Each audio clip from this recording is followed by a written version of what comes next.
Привет-привет! Меня зовут Людмила, и с вами Людмила Шпакова в потоке. Наш сегодняшний разбор называется так: что он думал о вас сегодня. И у нас будет 3 позиции. Выкладываю их перед вами. Пожалуйста, загадывайте своих мужчин. Ну и начнем мы с сигнификации, как обычно, и просигнифицирую ситуацию между вами. Да, что сейчас между вами, чтобы вы могли определиться, ваша ли это позиция. Значит, после сигнификации посмотрим, как человек к вам относится. Да? То есть вот в целом его отношения, не какие-то глубинные чувства, а его отношение к вам. Кто вы в его жизни, да? Какая роль вам отведена в его жизни.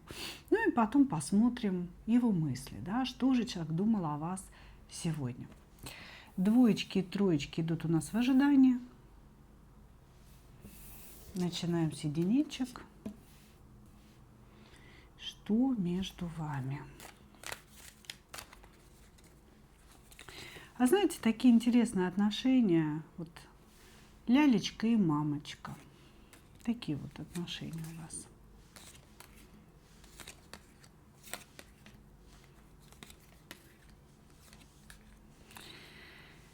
И лялечка, конечно, здесь он.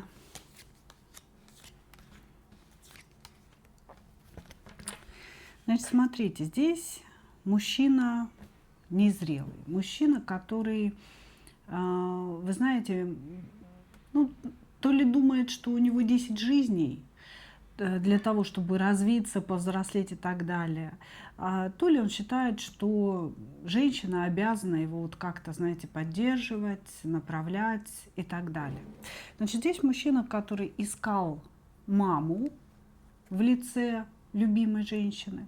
И, в принципе, в вашем лице он ее нашел. Потому что или вы его значительно старше, да, по возрасту, или вы просто разумнее, более зрелая, более состоявшаяся женщина, которая может ему что-то дать. Вот, значит, мужчина здесь считает себя таким, знаете, младенцем, за которого вы должны брать всегда ответственность. И вот что бы он ни делал, вы его должны принимать таким, какой он есть. Поступки этого человека могут быть весьма странные. Это, вот знаете, не про то, что перед вами какой-то настоящий мужчина, да, рыцарь, который может заработать денег, который может вас защитить, стать вашей опорой. Это вообще не про это. Значит, здесь мужчина, который может любить, гонять на мотоцикле, на квадроцикле. Здесь мужчина любит какие-то, знаете, такие сомнительные вообще, нельзя сказать любит, да, у него какие-то сомнительные увлечения, которые всегда на какой-то грани. Может быть, здесь мужчина играет в карты или постоянно в какие-то драки попадает. Но вот он, знаете, он все время создает какие-то неприятности. Понимаете? Вот вместо того, чтобы жить, вместо того, чтобы строить карьеру, чтобы как-то строить свою реализацию, он создает неприятности, собачится с людьми. Это человек, который, если он едет по автостраде, может остановиться посредине автострады, да, для того, чтобы выяснить отношения с тем, кто его подрезал. Человек, который будет в окно орать какие-то маты и так далее. Вот. Значит, при этом всегда себя оправдывает. Всегда себя оправдывает. Любит караоке, мне почему-то здесь говорят в голову. Любит караоке. Значит, и знаете, считает себя на самом деле настоящим мужчиной, но по большому счету, во-первых, нет никаких доказательств того, что он прям настоящий император, да, коим он себя мнит. А во-вторых, его поступки, они всегда вызывают недоумение. Вот поступки прям очень-очень глупые и очень на грани фола всегда находятся. Если вы с таким человеком идете в общество, будьте готовы встречать рассвет где-то в милиции. Или быть, собственно говоря, замешанной в какой-то драке и так далее. То есть, ну вот он такой своеобразный. Значит, он лентяй. Он очень любит придумывать какие-то отмазки для того, чтобы не работать. То у него нога поломана, то у него на работе там его как-то оскорбили, он написал заявление на увольнение. То есть человек все время ищет повод, чтобы не работать и чтобы всегда иметь этому оправдание. Вот так. То есть он всегда находит оправдание тому, что он не работает. Уровень своей бедности, да, а иногда это действительно вот прям совсем нет денег, да, действительно у него совсем по нулям с деньгами, он возводит в какое-то преимущество. И он может даже разговаривать с вами с позиции того, что плохо, что вы состоятельная женщина, да, как бы, что это некрасиво, что вот люди голодают вокруг, а ты, значит, тут ездишь на какой-то хорошей машине. Вот. И то, что вот он беден и не может вас повезти в какой-то хороший ресторан, вот он из этого делает, наоборот, такое театральное представление, где он благородный, прекрасный, да, а вы, в общем-то, виноваты перед ним, что у вас есть деньги, что вы их сами заработали. Вот какая-то такая здесь ситуация присутствует.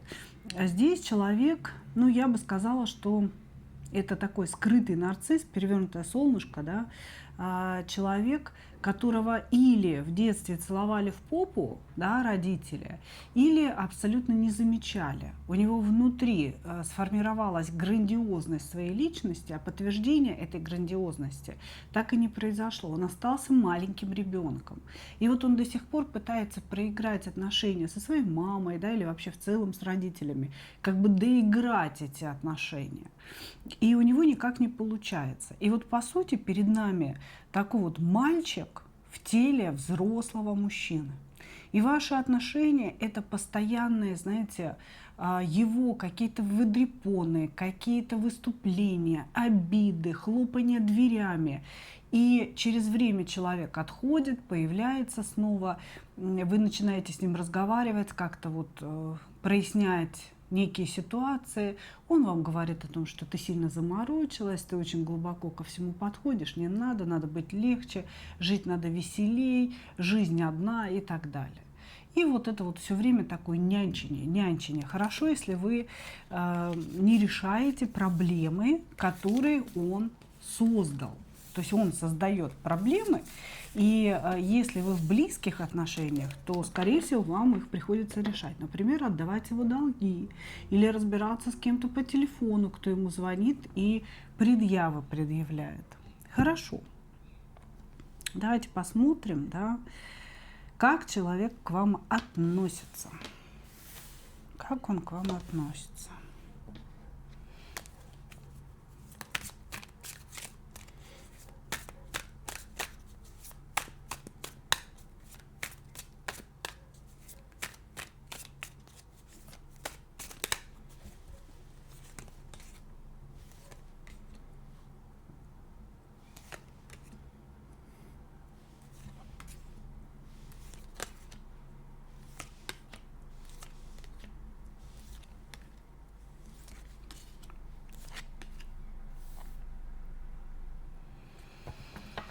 Так, как он к вам относится? Ну, здесь есть чувства у человека, безусловно.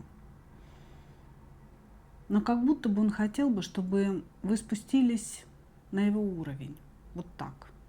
То есть ты мне очень бы подходила, и ты мне очень бы нравилась, если бы ты не была такой заносчивой, такой меркантильной и говорила бы со мной на одном языке. Здесь человек пытается вас спустить с небес на землю.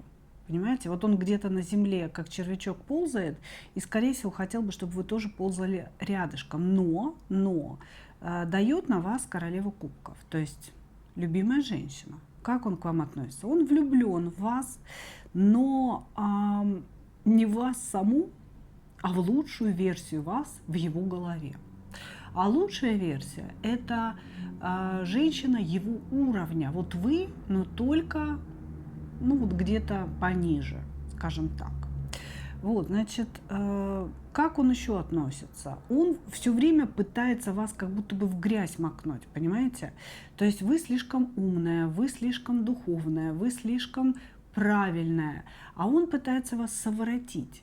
Вот здесь такое ощущение, что этот человек пытается вас совратить, доказать вам, что вы приступите свои принципы, доказать вам, что ваша духовность еще не развита, понимаете? То есть вот он все время куда-то вас тянет, тянет, тянет. Может быть, это сексуальные игрища или предложение этих сексуальных игрищ. Может быть, он пытается вас обидеть какими-то подколками постоянными, понимаете? То есть вы человеку действительно нужны. Он влюблен, вы любимая женщина, да, кубковая королева. Но почему-то здесь очень много злости на вас и желания вас запачкать. То есть я ее люблю, но вот не такую, какая она есть, да, а вот ту, которая уже в грязь упадет. По сути, ему очень хочется вас опустить. И я сейчас не ошиблась со словом, потому что здесь все об этом говорит. Взлетела, да я тебе сейчас покажу, кто в доме хозяин. Я тебе сейчас покажу, какая ты правильная. Сейчас покажу, где твои принципы, засунешь их в одно место. Вот с такой позицией он думает о вас, с такой позиции у него чувство к вам, но при этом говорит, что любимая.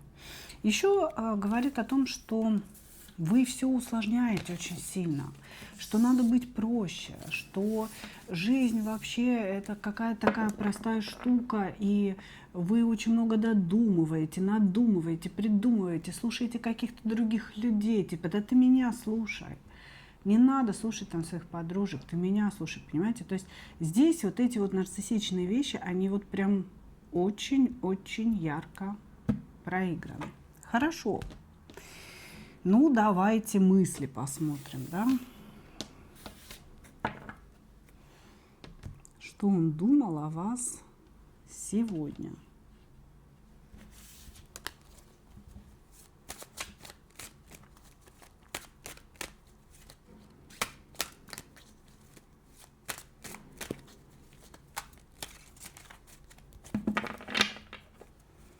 Что он думал о вас сегодня?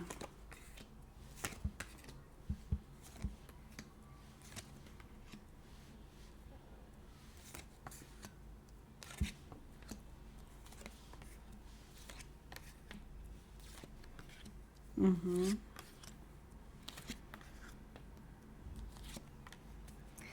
Между вами сейчас нет общения. Значит, и не знает он вообще, как к вам подлезть, подъехать и так далее.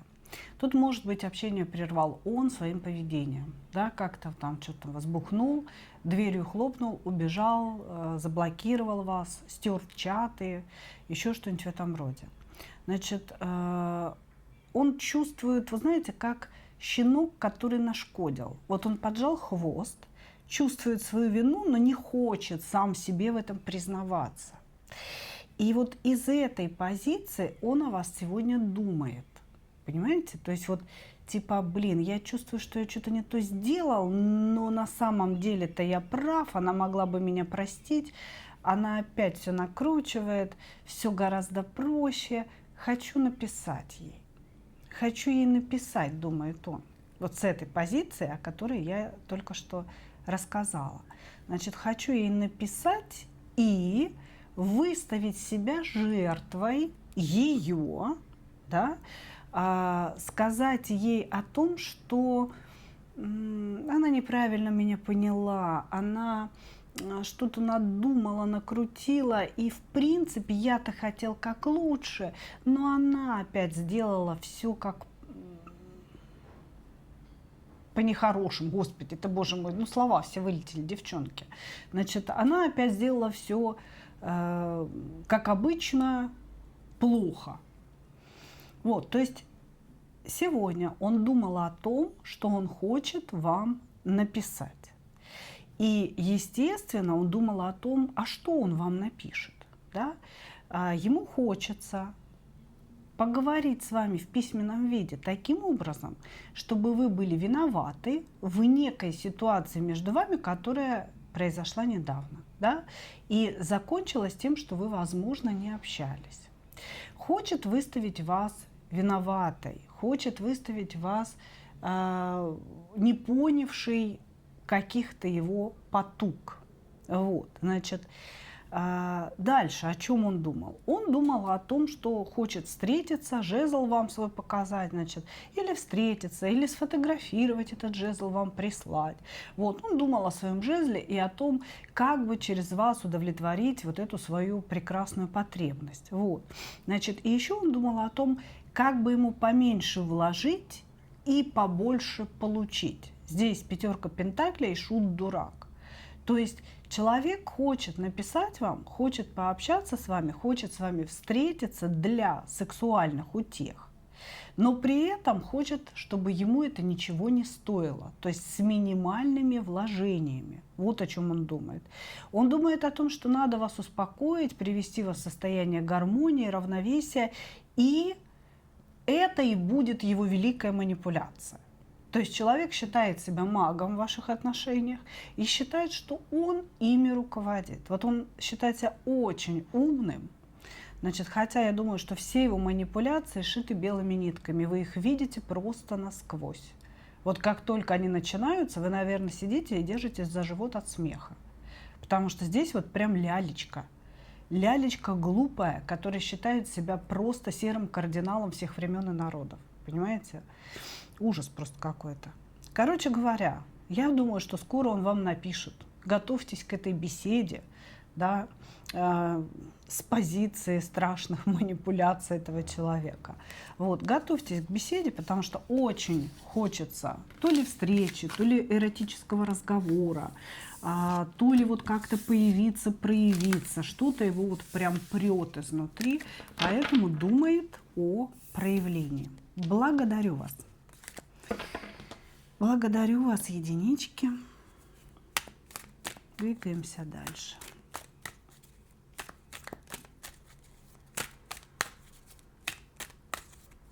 Двоечки.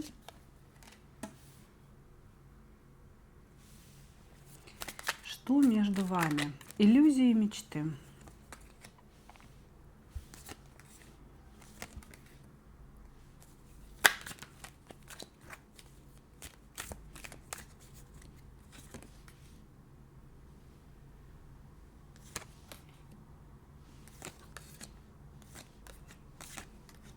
Угу.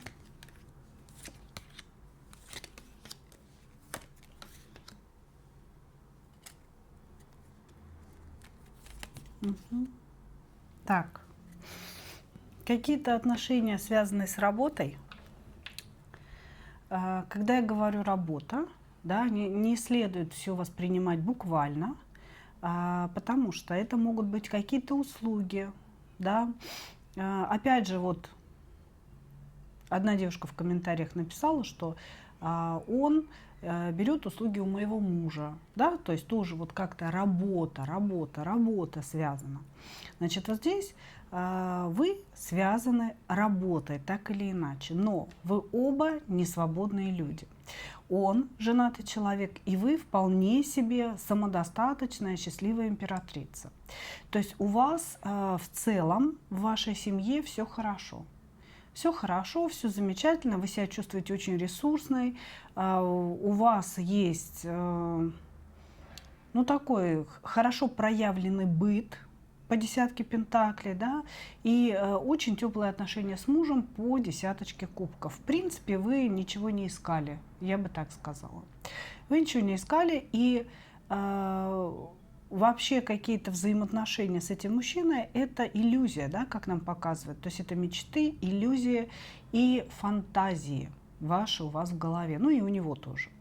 Он тоже здесь женатый человек, который наоборот, да, вот в отличие от вас, у вас здесь такая вся полноценная семья показана, а он считает себя пойманным в клетку. Он считает, что ему никуда не деться из этой семьи, и ему приходится из чувства долга обеспечивать эту семью, приносить туда какие-то денежки по зернышку, да, и в принципе выхода нет. Он очень сильно устал, он хочет, чтобы ну, то ли закончилась эта семья, да, закончились эти отношения, то ли ему любви не хватает. Короче, он себя считает такой измученной рабочей лошадкой, на которой хорошенько ездит его семья, вот, и смотрит на вас с позиции вот оно счастье, да, то есть как бы вот женщина, которая действительно светится от счастья, и у нее в семье все прекрасно, и по ней видно, что она вся такая ресурсная.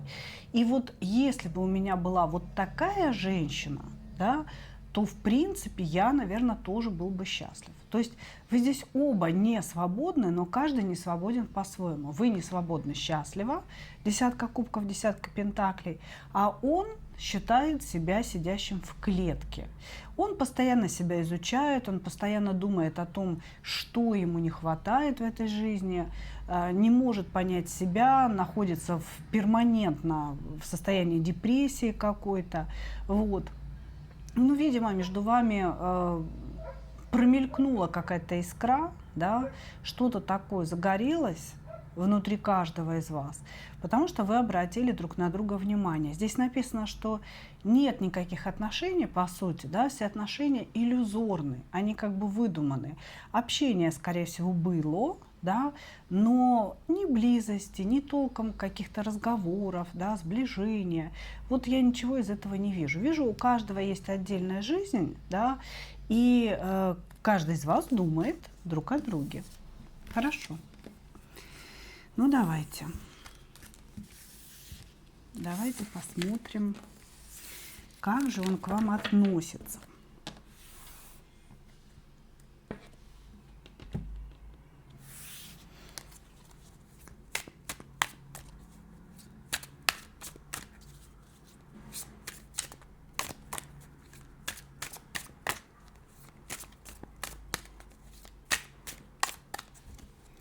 Как же он к вам относится?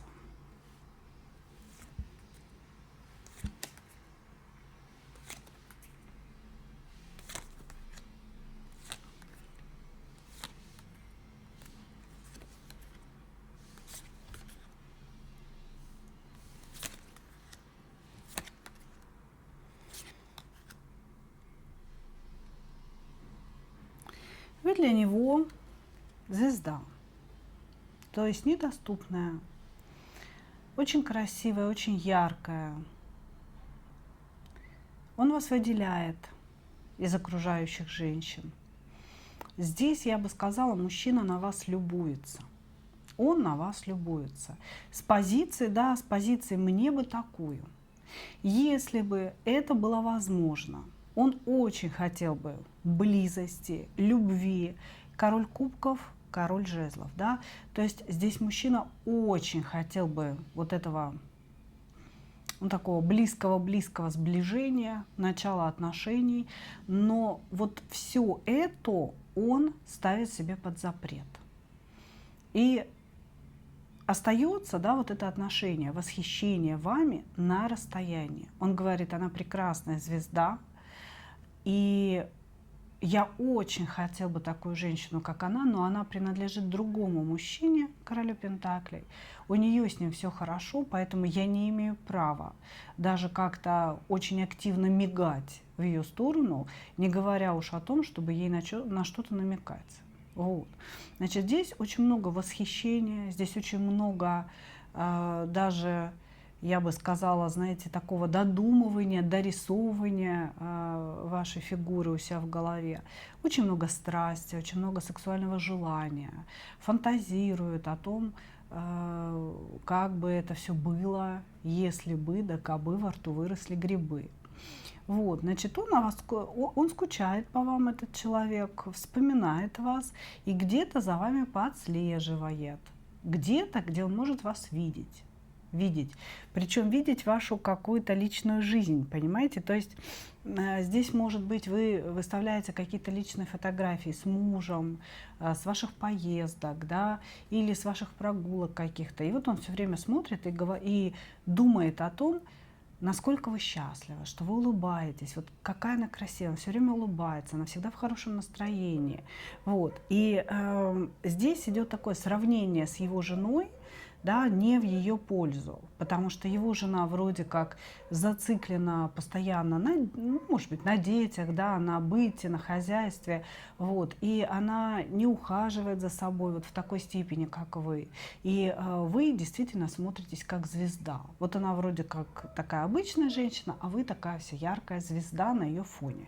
То есть вот такое отношение, понимаете, восхищение, преклонение перед вашей красотой, перед тем, как вы себя умеете поставить, да, перед тем, что у вас все время улыбка. Улыбка, хорошее настроение, и вот вы всегда прекрасно выглядите. Понимаете, может быть, действительно у его жены нет возможности, да, дети, еще что-то, пеленки, школы, детские сады, нет возможности за собой ухаживать, и вот он как-то вас постоянно сравнивает. Хорошо, ну давайте посмотрим, что он думал о вас сегодня, да, его мысли.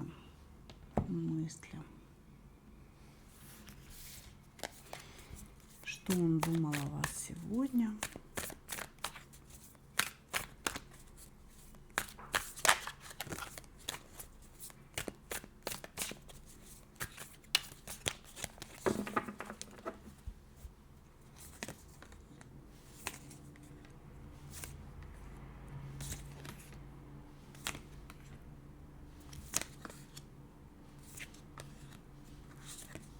Угу.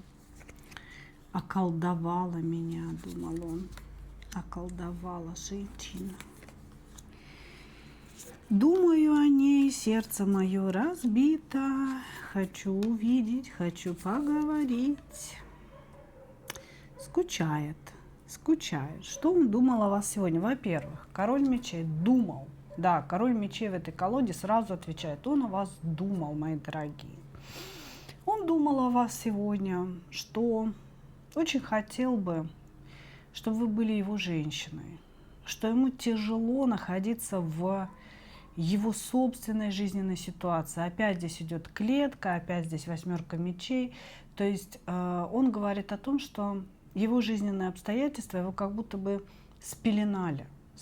Он говорит, мне никуда не деться с этой подводной лодки. И я очень страдаю от своей собственной жизненной ситуации. Я бы сказала, его мысли о вас, это как, знаете, какой-то такой дофаминовый коктейль, дофаминовый выход. То есть он, думая о вас, фантазируя, помогает себе справиться с тяжелыми временами. Понимаете? Вот у него какое-то тяжелое состояние, он не знает, что делать в этом состоянии. И помечтать о вас и пофантазировать о вас, это как вот дать себе сладкую конфетку. Понимаете? И поэтому он этим занимается. Значит, мысли о вас, они, вот знаете, о том, какая вы прекрасная. Вот я бы так сказала. Какая вы прекрасная, как вы не похожи больше ни на кого на этой планете, что, наверное, вы колдунья, потому что вот какая-то вы необычная, какая-то вы уникальная.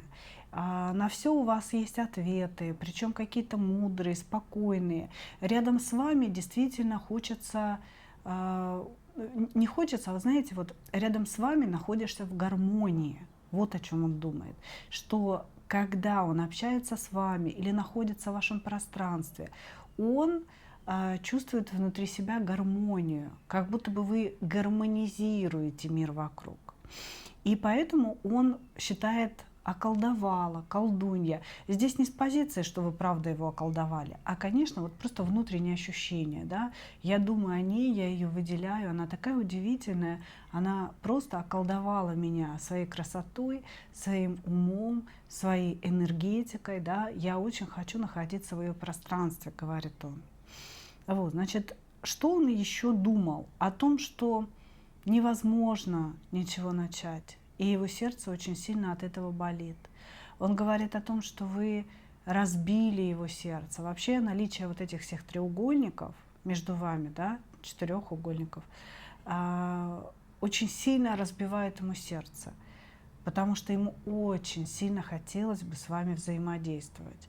Как будто бы, знаете, здесь человек думает, почему я тебя так поздно встретил, да, когда я уже беспробудно женат. и ты вполне себе счастлива замужем. Но почему я тебя так поздно встретил? Почему мы не могли встретиться в юности, когда мы были свободны, да, и образовать семью? Я так хотел бы, вот такую, как ты.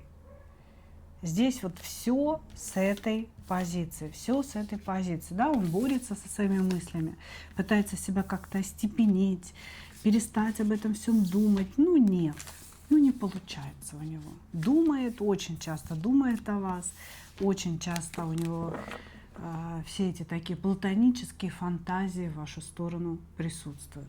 Благодарю вас, двоечки.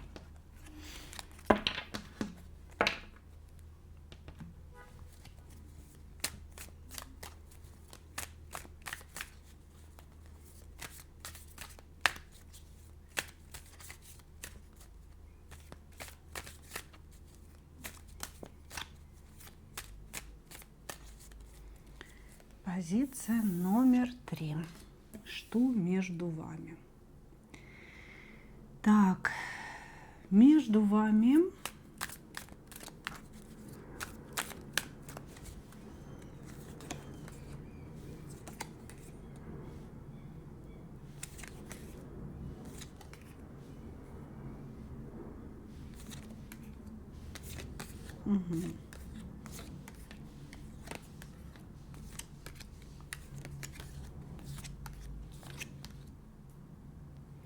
ну, здесь между вами конец отношений, как мне говорят, и ваше желание их вернуть или ваши попытки их вернуть.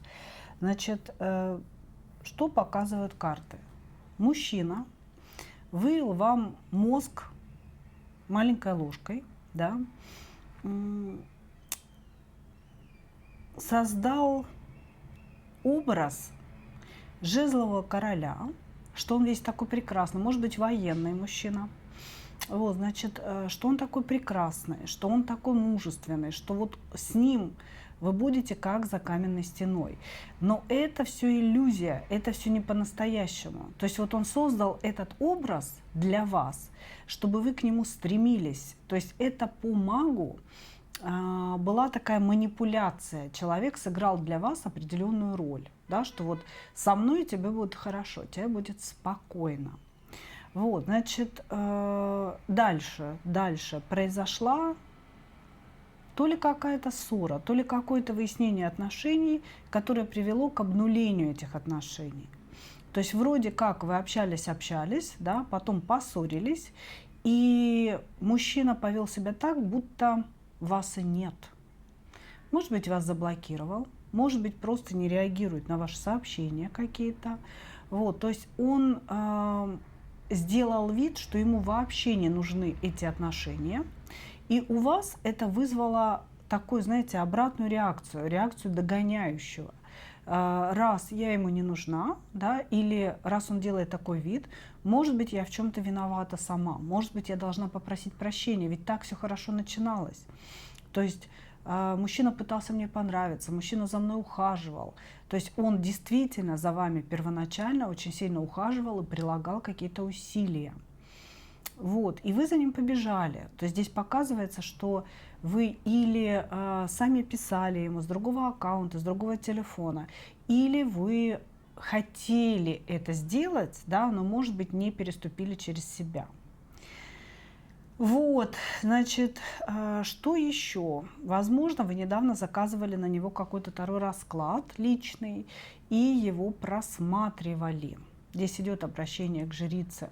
Очень надеюсь, что это обращение было именно за просмотром, а не за каким-нибудь там приворотом, разворотом, привязкой и так далее.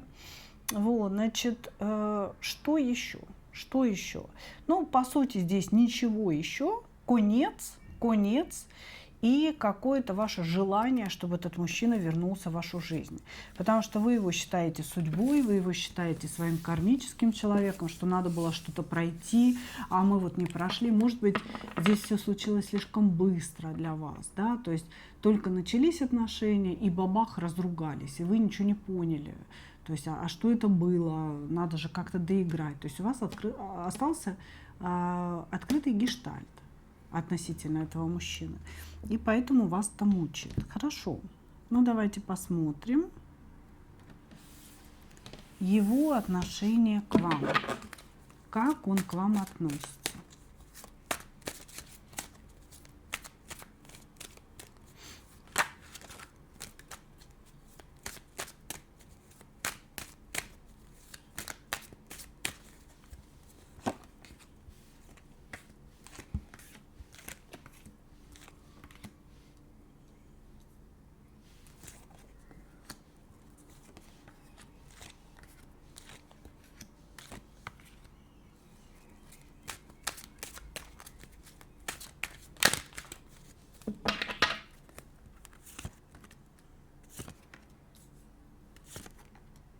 Угу.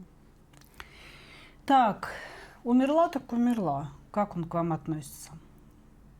Здесь человек, слушайте, здесь, вот смотрите, вы могли делать таро-расклад, и он мог делать таро-расклад. Здесь у вас с обеих сторон идет обращение к жрице. Очень забавно. Значит,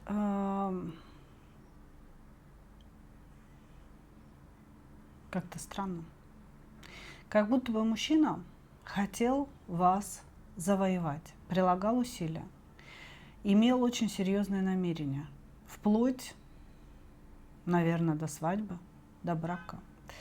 Он вас как будто бы себе, знаете, вот приметил, изучил и выбрал с позиции «она мне подходит».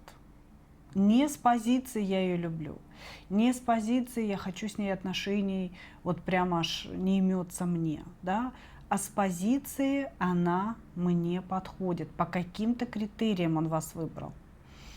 Значит, и вот он пытался, значит, вас завоевать, пытался, а потом что-то пошло не так. Как будто бы вы оказались не такой, как он себе придумал.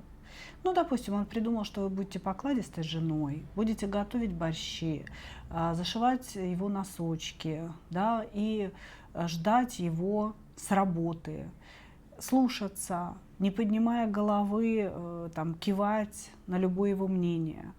Вот. А вы оказались самодостаточной, вы оказались женщиной с голосом, которая может за себя постоять. Вот. То есть он как будто бы столкнулся с вами настоящей, а не иллюзорной, не выдуманной. И вы ему не понравились настоящие. Здесь очень странно показано, что сначала мужчина хотел на вас жениться, и вмиг, вот как будто бы в момент вашей ссоры, передумал жениться.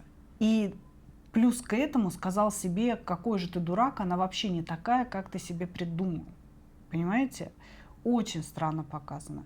Обвиняет во всем вас этот человек в том, что между вами конец, да?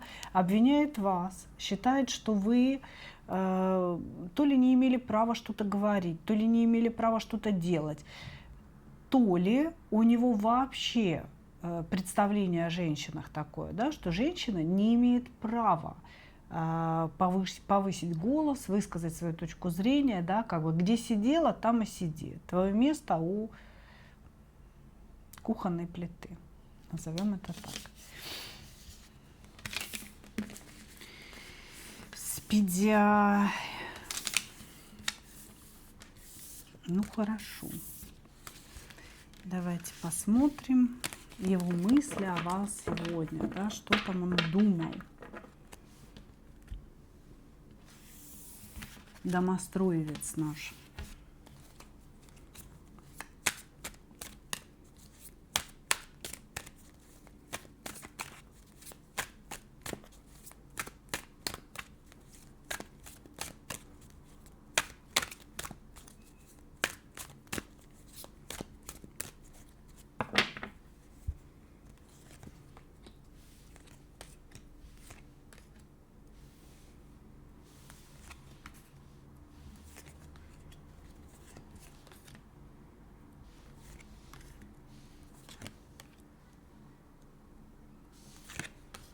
Угу.